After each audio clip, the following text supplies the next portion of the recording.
Sure. There we go. Thanks, Lisa. And I'm sorry, I wanted to acknowledge that we do have Lisa Goulet with us from Memorial University. And Lisa is the UArctic Membership Engagement Coordinator who's based at Memorial University. Many of you, I'm sure, have already met Lisa and have had opportunity to talk to her. And she's joining us here today and providing technical support to us. So very happy to have Lisa join us as well. So, as I said, to get started, I want to ground us. Lisa, see, I'm having trouble with advancing my slides. Let's see if I can. Aha, here we go. So, to ground us in this new proposal we're doing, I want to let you know that, and I'm sure most of you are already aware, since 2020, Memorial University and Yukon University have jointly led the management and administration of Canada's support to UArctic activities under the Global Arctic Leadership Initiative. And as we look forward to round two, we're very happy to report that we've, in round one, which operated between the period of 2020 to 2025, we have helped to strengthen Canada's engagement and visibility and leadership within the circumpolar higher education and research community. And we've spent a lot of time with supporting collaboration amongst Canadian UArctic members. So round two, basically we look forward to building on what's been accomplished in round one. And round two will cover the period of 2026 to 2031. And as I said, we want to build on the successes of round one. And we want to use the next phase to respond and to work towards focusing on improving inclusivity, ensuring equitable access to funding, and creating more space for Indigenous-led and community-defined initiatives. And we also want to make sure that all of the activities that are included within the next round also align with UArctic's 4 strategic focus areas, which include communities, climate, green transition, and oceans. So let's briefly walk through the objectives for the round two proposal. And we want to continue to build on stronger engagement and communications across all Canadian, Northern, and Indigenous members of UArctic. That remains a priority, of course, for UArctic and for those of us who are engaged. Second, we want to continue meaningful support for collaborative projects, ones that are community driven and reflect Northern priorities in particular. Third, we want to expand Indigenous leadership through the Vice President Indigenous role and the Indigenous Fellows Program. Fourth, we want to build on mobility opportunities, particularly for Northern and Indigenous students and faculty. Fifth, we want to keep Canada visible and active across international Arctic education networks. And finally, we want to ensure that the work we do contributes directly to the broader circumpolar priorities we share within UArctic. So essentially what round two will consist of, and these are all geared towards the activity pillars of UArctic. And so we've designed the proposal to include 5 work packages, one being the Vice President Indigenous, leadership and networking, collaborative projects and thematic network development, north to north mobility, membership engagement, communication and visibility, and of course, management and coordination. So what I'd like to do now is be able to walk through each of the work packages separately to kind of just give you an overview of the key activities and what the purpose of that funding will be and the amount of funding that we're requesting for each of the 5 work packages. And I'm going to call on Nicole to kind of walk us through this particular work package, which focuses on the Vice President Indigenous. Mhm. Thanks, Sheila.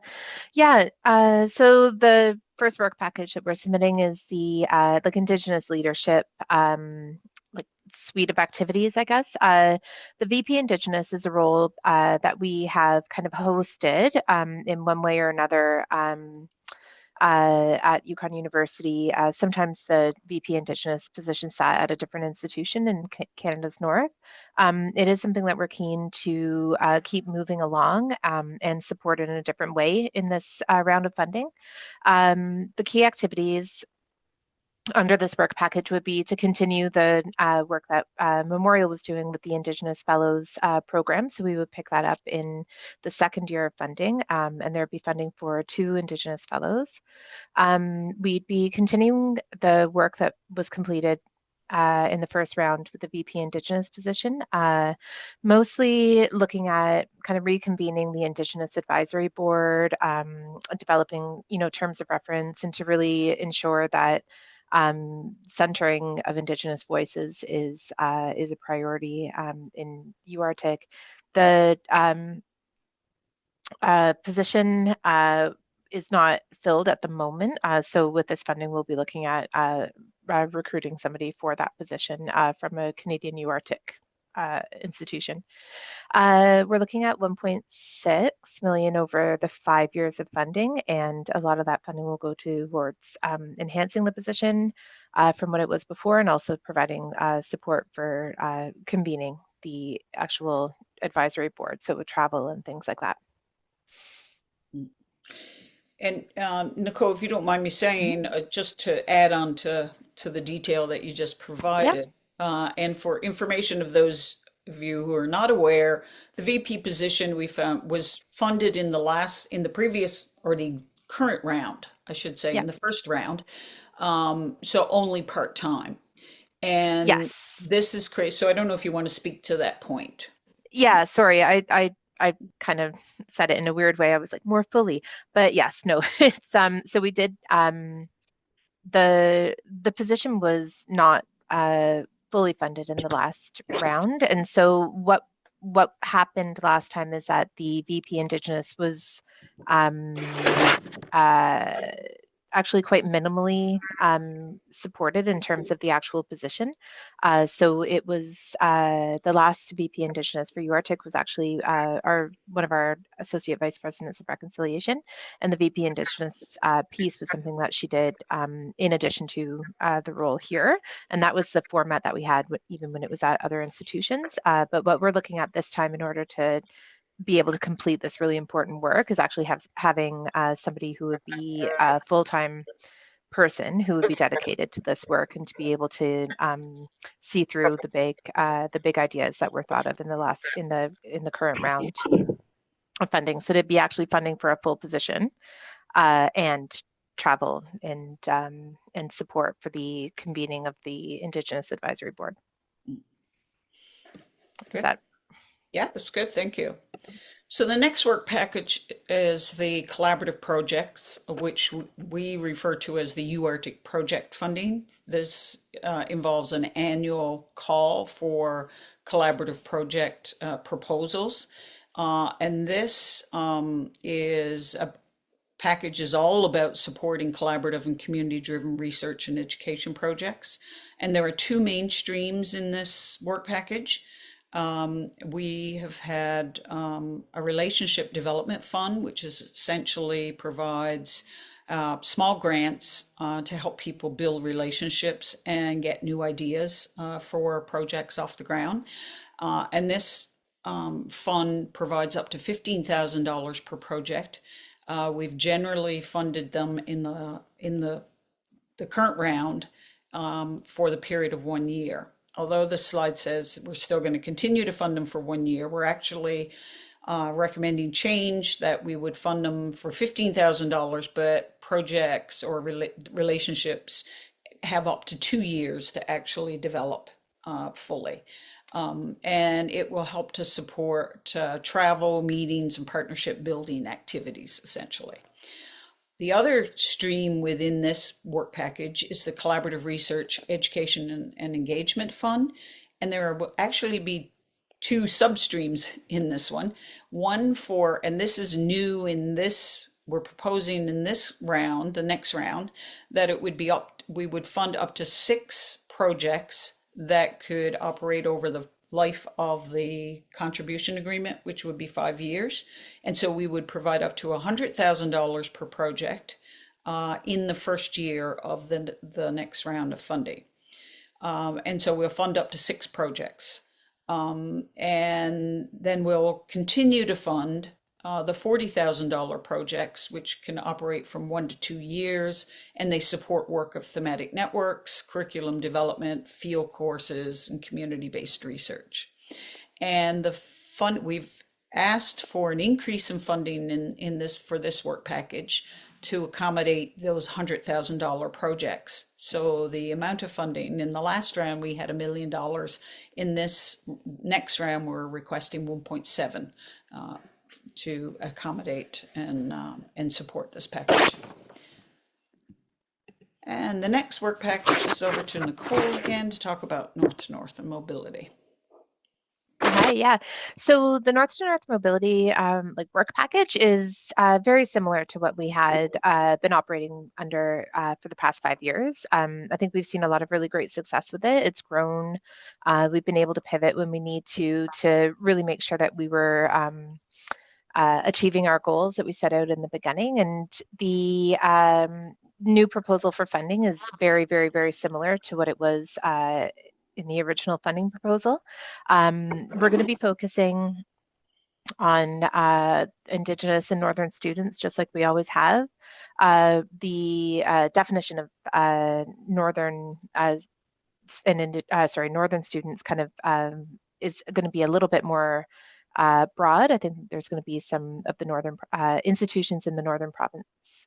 Institutions in the north of provinces that are going to be included. And so we're excited about that. We're really excited about focusing on some more group trips during this funding as well. We're going to have some specific wording about that because that was one of the most exciting things that came out of the last round of funding that we found. So it really opened up the opportunities for our Northern and Indigenous students to be able to participate in the North to North funding. And so we're really striving to make it more accessible, more equitable for our students. Of course, we always have been able to, over the past few years, support students from Southern institutions as well. And we're always really excited to see those applications coming through, especially for students who are particularly interested in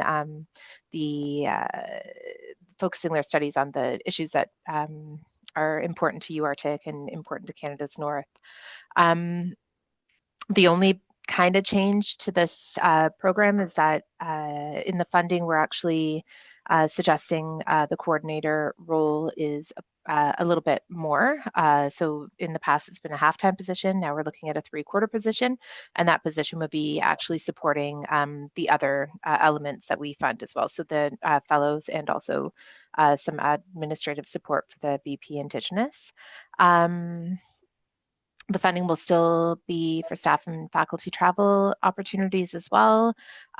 Group cultural experiences, internships are going to be open and available. We're going to be exploring some ideas with trades. So we're really excited to keep that going. One thing that we are really hoping to do is to do another round of funding in February, but that is going to be pending on this application being approved. So we're working with Global Affairs Canada to see if we can get like an approval in theory, I guess, so that we can run the application round in February. And then any students that receive funding in February, it will be subject to us getting final approval from Global Affairs Canada. The funding that we requested is $1.325 million over the 5-year period. Which is slightly less than what we asked for before. But again, that's because the coordinator role has been taken out of our kind of North to North budget, and we've integrated it into a work package coming up soon. Okay, thanks, Nicole. So the next work package is focused on membership engagement. In round 1, we've certainly seen, major activities, major increase in activities in terms of coordination of our membership engagement. Canada right now within the UArctic network is easily boasting the highest number of members, and certainly has a very strong demonstration and reputation of being very engaged across most all of UArctic's activities. And so this work package will basically keep our Canadian network connected. It supports the membership engagement coordinator role. It enables biannual engagement sessions, ongoing communications, and supports for all of the UArctic communication tools, and highlights our Canadian member institutions within the shared voices, within our membership bulletins, within a lot of the sort of online tools that UArctic is currently hosting. It also includes the annual events, the webinar series, and a number of other activities that Lisa has been very engaged in over the last few years. So this is a very important work package within this proposal. We are asking for $525,000 over the period of 5 years to continue that position. And the final work package, although, the final work package, although not really a glamorous part of the proposal, but certainly an essential part of it. And it's with so many interconnected activities within this proposal, it's really important. We've learned a lot over the initial 5-year period. We realize having like strong administration is what keeps this initiative, and working with Yukon University has been fantastic for Memorial University, and I think has been very beneficial for UArctic in general. And so it keeps making sure that we have supports for management and coordination within each of our institutions, ensures that we keep everything aligned, reported, and functioning smoothly as it should. And it ensures proper oversight of the grants, mobility supports, the Indigenous leadership activities, and certainly the collaborative projects and the reporting that's expected by Global Affairs and UArctic. So to give you a overview of the entire budget, the entire proposed budget for 5 years is 7.36 million. And each of the amounts that myself and Nicole just shared with you is included here. We've broken down the management and coordination for each of the 2 institutions. And then, of course, Global Affairs allows for 15% overhead on the overall funding agreements. So the expected impacts of this round 2 funding will be stronger Canadian leadership across the UArctic network, more participation, hopefully, from the Indigenous and Northern institutions across Canada, greater opportunities for Northern and Indigenous students, support and growth in community-driven place-based research, and overall more alignment with the Arctic and Northern policy framework and the UArctic focus areas. In short, we envision that round 2 will build on as we said earlier, the work from the funding in round 1, but we hope to see more collaboration, more visibility, and more support where it's needed most. So in terms of next steps, both Memorial and Yukon have planned to finalize the proposal by December 19th, which it will be submitted to Global Affairs for review. Global Affairs has indicated, notionally at least, that their review and decision period will take at least January, for the period of January to April. They've indicated that contribution agreement, the earliest would be June, but most likely it would be September of 2026. And we're very happy to be able to be transparent and as open about what we're planning to do and what this means. And of course, because the engagement piece is very important. We're looking to the Canadian membership to also be engaged in providing support for continued funding. I think it's sends a strong message to global affairs, and it provides the opportunity for you to indicate your own institution's, I guess, position and feelings or comments on what if how you value the supports they provide for continued engagement and collaboration across the Canadian membership. So we're looking if it's possible for your institution to provide a letter of support. We have drafted a template that you can use, or you can use the exact letter depending. Lisa will be involved and will send that out to everyone that is registered in this session, and we'll provide it to all of the membership that has, even the members that have not joined us, not been able to join us today. She will make sure that they get a link to the recording of this session, and some notes or instructions around if they want to provide a letter of support. So that is essentially the structure and the framework for the proposal. It provides as much detail as we have to provide you with in terms of, and so now I'd like to open it up. If anyone has any questions or comments, please feel free to raise your hand and we will. Lisa, I'm going to call on you to help me because I can't see, my screen doesn't show all of it. Could you maybe stop sharing your screen? Sharing. That makes it way easier for me as well. Thank you. There we go. All right, so we have Heather Nickel first. Hi, thank you. Thanks so much for doing this. And hello, Sheila and Lisa. Long time no see. Quick question for you. So just in terms of the process, because I wasn't familiar the last time with how the proposal process went. So one would just presume that this is the only proposal that you're shaping, correct? That this is okay, great. And then you get the letters of support from us, and the package goes in, and then does it work that there's feedback from the Canadian government on this, and that one negotiates towards something, or how does that approval process work? Yeah, Heather, thanks for the question. So yes, this is the only proposal. The only caveat I would say to you is that Memorial will be submitting a separate proposal and Yukon will be submitting a proposal.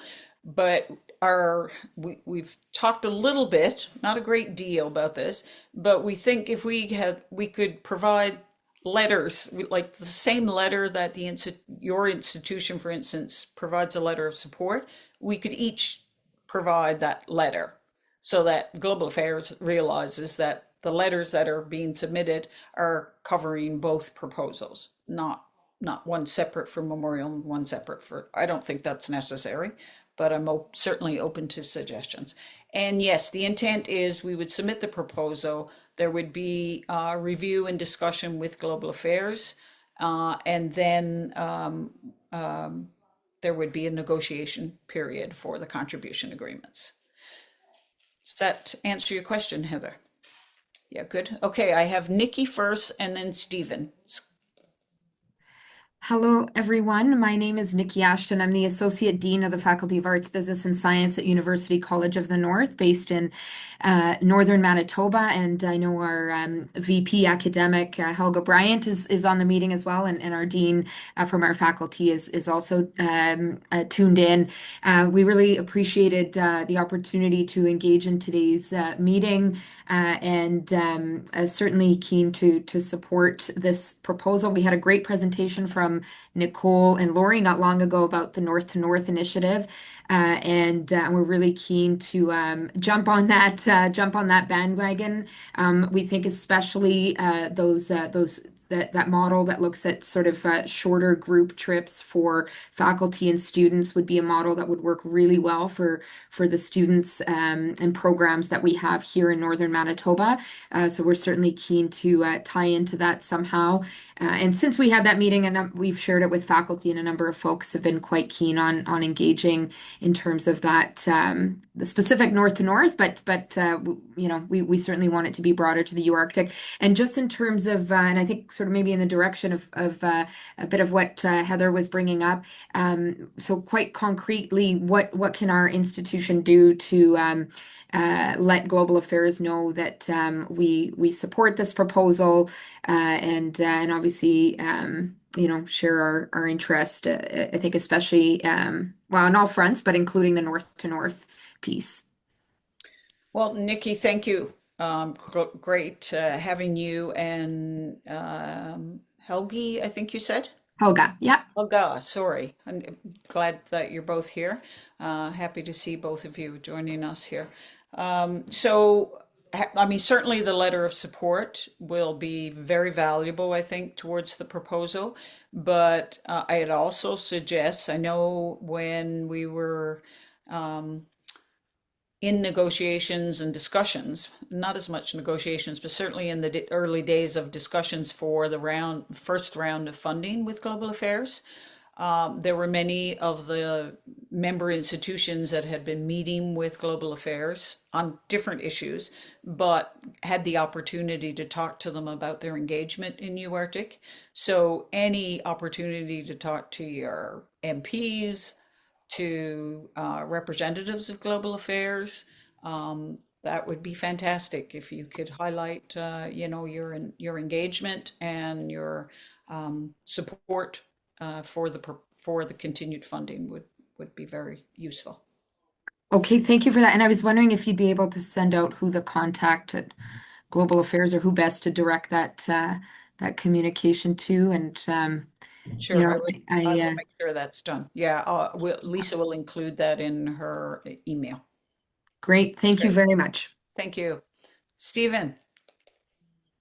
Hello, yeah, Stefan Schott from Carleton Stefan, University. I'm sorry. It's okay. From Carleton University. Thanks for drafting a great proposal. Nice to see. I just had a quick question on the overhead because it's quite substantial, 960,000.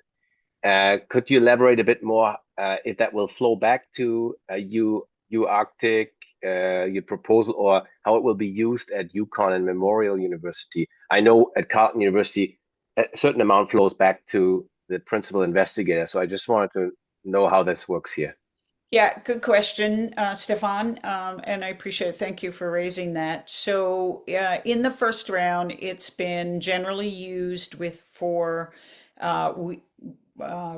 just to kind of manage and coordinate things because we didn't have a management and coordination. In terms of, we've also used some of it for travel support for whether it was myself or Lisa.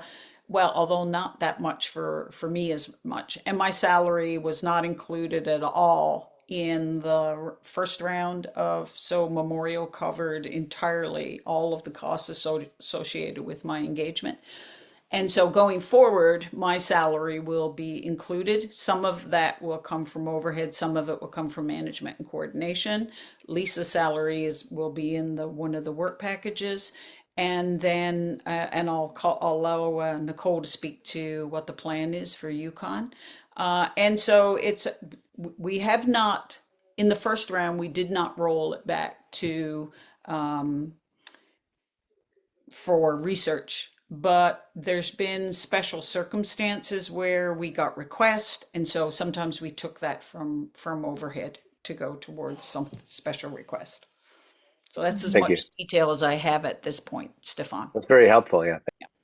So Nicole, I don't know if you want to comment on Stefan's question. Yeah, I don't have a lot of details on it. The last time I asked about this was a long time ago, and I'm a little bit fuzzy.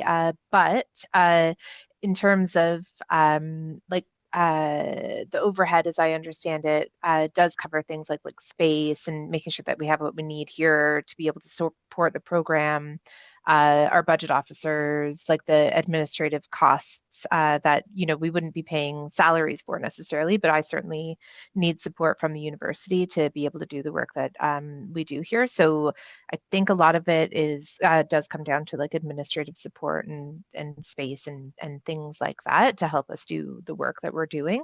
But I can certainly find out more details and get back to anybody that wants to know. But yeah, that's not my not my area of expertise, but that's what I recall from the last conversation that I had. Yeah, I was just wondering, and sometimes you have to negotiate that up front.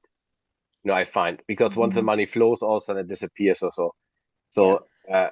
So that's why I was thinking strategic also in your interest. So Yeah. Mhm. Yeah, and I can tell you, Stefan, that in the first round, we negotiated. It started out with a much lower rate, and then we amended the contract, and we settled at 15%. So essentially, it's 15% of the overall funding, and similar to Yukon's case, it also helps to support. I mean, some of the activities across Memorial. Of course, there's numerous communications and finance people and so on that are involved, and so some of it will be channeled down through that route as well, I'm sure.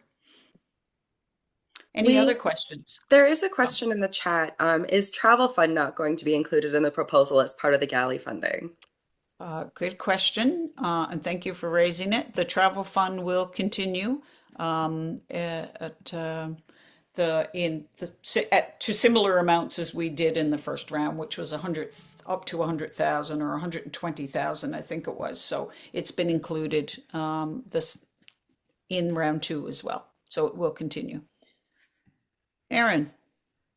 Hi, I'm Erin Cameron, an associate professor at St. Mary's in Halifax. Just a quick question, which will probably be included in what you send out anyway, but probably you just need one support letter per university, I would imagine, like from an associate or like from a BP research, that sort of thing. Would that be correct? That is correct, Aaron. Yeah, Okay, yeah, great. we'd only Thanks. need one. Thank you. Yeah, and Lisa's email will make some suggestion around that for coordination within your institution in terms of how the. Perfect. Any other comments or questions? There is one in the chat. Do you have an exact date of when the North to North application portal will be open for students? Yeah. Generally speaking, we open up the portal January 15th, and we're hoping to do that again this year. It's a little, like I said when I was talking about it, it's going to be a little bit odd this year because we don't have approval for spending any money because we don't have any money at the moment until this is approved. So we will be opening it up. We will be closing it February 15th. We'll be doing that regardless of the status of the funding, mainly because north to north mobility can still happen with or without the Canadian funding. And so I think that that's important to note. If anybody is interested in doing that, is that you can still do a north to north mobility exchange. And the student can still apply for the universities. The only thing that we can't guarantee at the moment is that they're going to receive Canadian funding. And so it's important for people to still apply because then you can still be considered for things like tuition waivers and stuff like that. And so, yes, it'll be open January 15th and it'll close February 15th, just like usual. And we'll have some language there about funding pending. Yeah. And I might use this opportunity to also raise the point that so the UArctic project call for during the first round has generally been issued early December, and so we're at the end of the first round of funding, and there was a question whether or not we would proceed with the call this year. So as Nicole has indicated for the north to north mobility, we are going to take the same approach for the UArctic project call for this coming season. So the call will be issued for those of you who have a project and are looking to apply. The call will be issued on December the 11th, but with the caveat that it's pending approval. So we have a longer period to submit your proposal this year. The call will be issued on December the 11th. The deadline will be April 24th. And as I said, there's three basically project streams that you can apply to. The Relationship Development Fund for $15,000 to $100,000, which will be, and we'll only be funding 6 of those projects pending approval from Global Affairs, and the $40,000 projects. So the plan is the deadline will be April 24th. The review and evaluation of all submissions will take place up to the end of May, but up to the end of June, sorry, and notifications of the successful projects will go out by September. As soon as we get the contribution agreement in place and the approval from Global Affairs, then we will notify the successful projects. So it's all pending on the round 2 funding. Great.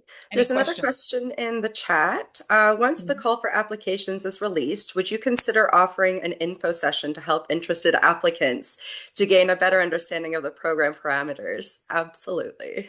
Yeah, of course. So that is something that we've tried to do a few times over the course of the first round, and so we'd be happy to do that again. And I would hazard a guess whether or not it'll be before the holidays, but probably shortly thereafter. And likewise for the North to North program, because we're in transition, like Lori is quite new coming into the position, and she's just getting used to the role and working at the university. And so as soon as Christmas holiday is over, she'll be hosting a North to North information session in January as well, for everybody that is part of that program.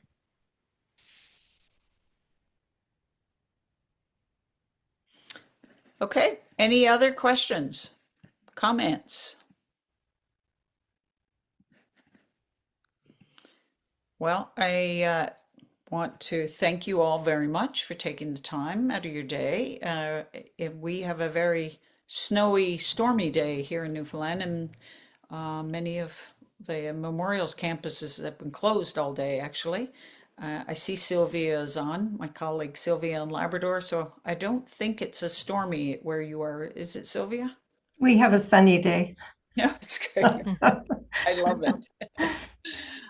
So thank you all very much for taking the time. I hope that you have found this information useful, and I hope you will encourage your member institution to provide a letter of support for this. And so that Sheila? we can continue this important work. Yes. Sorry if I missed this, but did you mention that you'll be sending out a support letter template? Yes, we will. Oh, you did. Okay, sorry. Yeah, we will. I missed that. So Lisa will, by the end of the week, by Friday, we'll have the link to the recording and an email out to all of you, plus the primary representatives and others, Lisa, as well? I'm going to include the primary and alternative representative, as well as the North to North coordinator for the person that's in charge of like the internationalization office, if that's included. And then I'll also include the people that joined today. Okay, great. And so that email will include a template letter that you're more than welcome to use and encouraged to use, or you can provide your own letter of support. That would be great. And please feel free, if there's anyone has any commentary that sort of you think, you're more than welcome. I know it's not always easy to be the what you might consider a negative Nelly in this when we're talking about all this great work that's happened. But if there's commentary that you feel that should be taken into consideration and you don't, if you want to express it here, you're more than welcome to, or if you'd like to contact me directly or Lisa or Nicole, please feel free to do so. We welcome, there's been lots of fantastic work that's happened by the coordination and management, I think, of the first round of funding, but everything has not been perfect. There's been lots of great work that's happened by the research and the partnerships that have taken place within the projects, but everything has not been perfect. But we've learned a lot. We're now in the process of doing an evaluation of the within Memorial, and at least of the work packages that we've done. And we expect that report to be available by the end of January. And so if any of you are interested in seeing that report, we'd be more than happy to share it with you. So if there's no other comments, then thank you very much. We will let you go back to your day. Sorry, can I ask a question? I just can't seem to find the place to raise my hand. Yeah, I'm just wondering, you mentioned 2 UArctic fellows, so I'm just wondering if that's a change from the current 3. No, good. Thank you, Sylvia. The reason I said 2 and not the 3 is because there's funding within our contribution agreement that supports 2 of them. That's why not the 3. But my understanding is that the 3 will continue. Yeah. Fabulous. Okay, that's great. Yeah. Thanks to all of you. I appreciate all the work. Thank you. Okay. Bye, everyone. Bye, Thank you, Lisa. everyone. Thank you.